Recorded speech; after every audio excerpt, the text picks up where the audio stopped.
Assalamualaikum dan selamat petang. Kita bersua kembali dalam MG Flash bersama saya Khalis Kadir. Berita utama. Polis Perak menyerahkan siasatan terhadap ahli Parlimen Ipoh Timur Howard Lee yang dikatakan membuat tafsiran sendiri terhadap ayat Al-Quran susulan video tular baru-baru ini kepada Bukit Aman. Ketua Polis Perak Datuk Seri Muhammad Yusri Hassan Basri berkata, siasatan akan dijalankan Unit Siasatan Jenayah Terkelas USJT, Jabatan Siasatan Jenayah JSJ Bukit Aman, susulan laporan asal atau laporan pertama mengenainya yang dibuat di Balai Polis Jalan Tun Razak, Kuala Lumpur. Katanya ketika ini hanya satu laporan mengenainya diterima oleh Polis Perak, iaitu laporan yang dibuat oleh Badan Bukan Kerajaan NGO Jalinan Bersatu Sahabat Jabat Perak semalam yang meminta siasatan dan tindakan dikenakan terhadap Howard Lee kerana dianggap menghina Islam.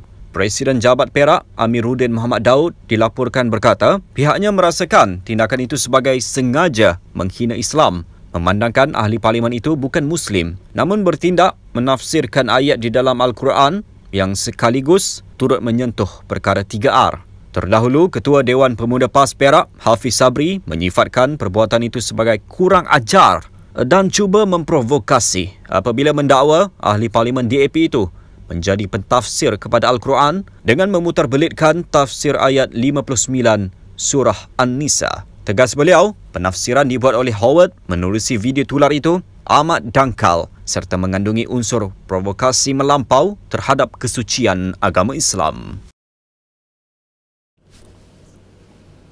Ahli Parlimen Tanah Merah akan mengambil tindakan undang-undang terhadap jurugambar Perdana Menteri kerana menuduhnya menghisap rokok elektronik di Dewan Rakyat Selasa lalu.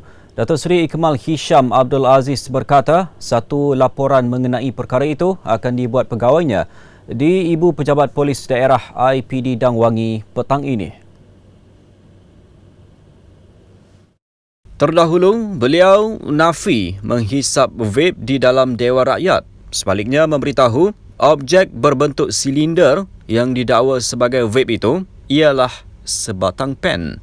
Tegasnya, orang ramai juga menyedari beliau bukan perokok, malah amat jarang mendekati dengan mereka yang merokok kerana tidak tahan dengan bau asap. Sebelum ini, gambar itu tular di media sosial selepas jurugambar Datuk Seri Anwar Ibrahim memuat naik imej berkenaan di laman X. Jurugambar Perdana Menteri dikenali sebagai Sadiq Ashraf telah memuat naik imej itu dengan keterangan seolah-olah Datuk Seri Ikmal berbuat demikian kerana berang dengan isu Datuk Seri Razif Jidin yang diarah keluar Dewan. Baik, berita seterusnya, Ketua Pemuda UMNO Dr. Muhammad Akmal Saleh kekal mendesak kerajaan supaya mengehadkan jualan beras tempatan hanya kepada rakyat Malaysia. Kenyataan itu sekaligus menempelak tuduhan Persatuan Pengguna Subang dan Shah Alam KASA yang mendakwa carangan berkenaan dangkal serta tidak berperikemanusiaan kepada warga asing. Jelasnya, perkara itu lebih tidak berperikemanusiaan apabila mengenangkan rakyat di negara sendiri hanya mampu melihat beras tempatan yang disubsidi kerajaan dibeli warga asing. Dr. Muhammad Akmal menambah, isu buat masa ini ialah kekurangan bekalan beras tempatan yang sepatutnya diutamakan kepada rakyat Malaysia dan lebihan stok itu terbuka kepada warga asing. Rentetan itu, beliau yang juga Exco Kemajuan Desa, Pertanian dan Keterjaminan Makanan Melaka meminta Presiden KASA, Datuk Seri Dr. Jacob Josh, turun padang bagi meninjau kesulitan rakyat bukan hanya bersenang-lenang makan beras import di rumah. Sebelum ini, Menteri Pertanian dan Keterjaminan Makanan Datuk Seri Muhammad Sabu memberitahu kerajaan tidak bercadang melarang penjualan beras putih tempatan kepada warga asing di negara ini. Seorang wanita warga Indonesia diculik dan dikurung selama 10 hari selepas suaminya yang juga warga negara sama didakwa gagal membayar hutang kepada lelaki tempatan berjumlah RM540,000. Mangsa berusia 36 tahun sebelum itu diikat dengan rantai besi dan mendakwa telah dicucuh dengan puntung rokok jarum serta disebat dengan paip getah hingga mengalami kecederaan pada anggota badan. Kesengsaraannya berakhir apabila dia diselamatkan polis dalam operasi Ops Kopian Rantai ketika dikurung di sebuah rumah di Shah Alam, Selangor kira-kira jam 5.10 pagi pada 17 September lalu. Ketua Polis Pulau Pinang, Datuk Kau Kok Chin berkata, hasil siasatan mendapati mangsa datang untuk bercuti sebelum dia dicolek di kediaman rakannya di Relau pada 7 September lalu. Jelas beliau, suspek utama kemudian meminta wang tebusan daripada suaminya yang berada di Indonesia telah dilarikan serta dikurung di beberapa lokasi bagi mengelak dikesan pihak berkuasa. Susulan itu, Datuk Kok Chin berkata, transaksi pembayaran berjumlah RM50,750 menerusi sebuah pengurup wang telah dibuat namun wanita berkenaan masih tidak dilepaskan. Sebaliknya, suspek meminta bayaran tambahan RM540,000. Di mana perkara ini berlaku pada 15 hari bulan bagi tahun 2023, jam lebih kurang 7 malam. Satu laporan telah diterima oleh Balai Polis Bandar Kindara dekat Puchong, yang mana seorang lelaki warga negara asing telah mendakwa isterinya telah dicolek oleh sekumpulan yang tidak dikenali. Kemudian di Georgetown, berlaku di Georgetown, dicolek di Georgetown. Okey. Kemudian meminta wang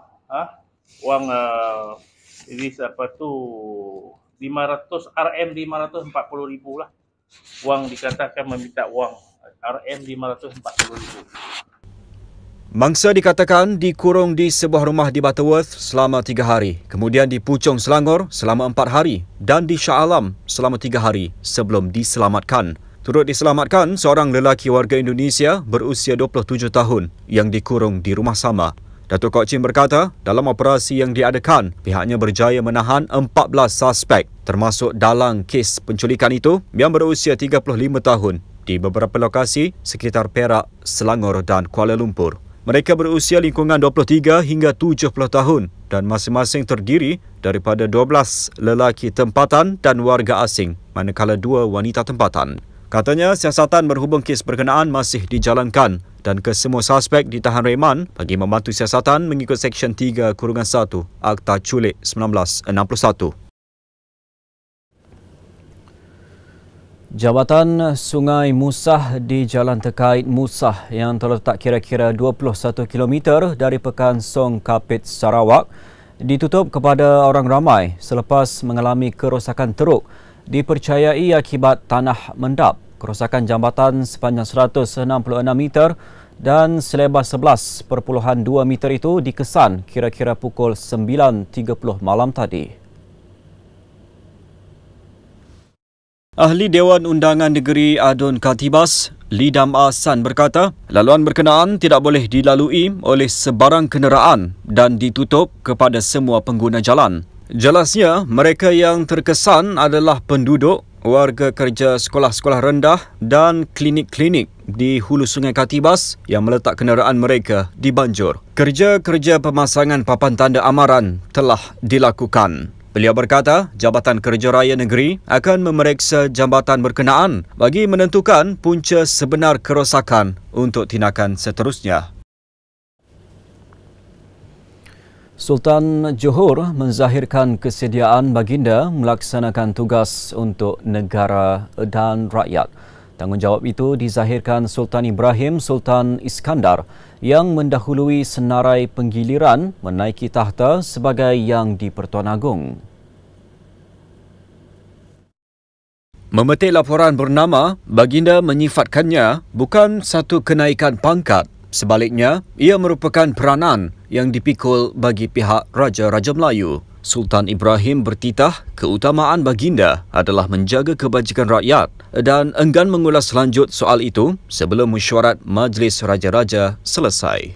Raja-Raja Melayu dijangka memilih Yang di-Pertuan Agong ke-17 pada 27 Oktober ini dan berkemungkinan mengekalkan sistem penggiliran dalam kalangan 9 raja. Pemerintahan 5 tahun Yang di-Pertuan Agong ke-16 Al-Sultan Abdullah Riayatuddin Al-Mustafa Billah Shah dari Pahang dijadual berakhir penghujung Januari tahun depan.